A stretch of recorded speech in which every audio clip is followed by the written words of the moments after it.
Négy lábon asztal vagy nem szék. Mikor szoktak az emberek szíveskéket küldeni a lányoknak?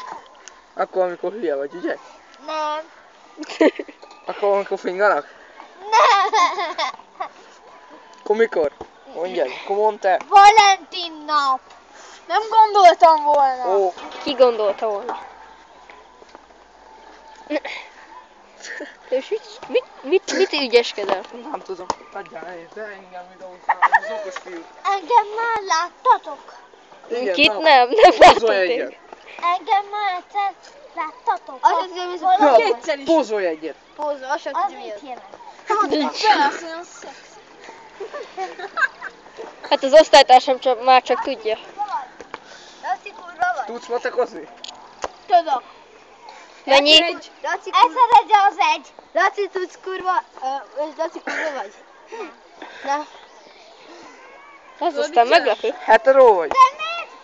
Már nagyon nem vagyok Hallod, fiam? boldog, mert ráléptél a vizes tálamra.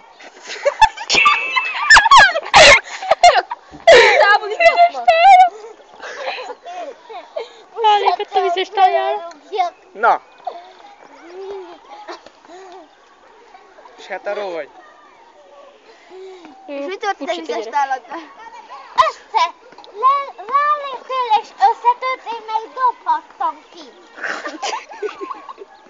Nem értem, hogy minek kellett rálépnem. És Vizes miért tál. raktál bele vizet? Abból is szól? Nem tettem rá vizet. Abból is szól? Nem tettem bele, abba szoktam tenni az Abba szoktál pisilni? ecseteimet.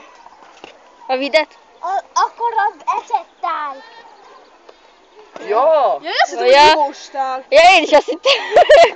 Jó, hetero vagy? Nem is tudom, mit jelent, Benji. No, Az menjünk. én nadrágom. Jó, persze. Na, menjünk, mert már fél órára Ja, szóltam igazad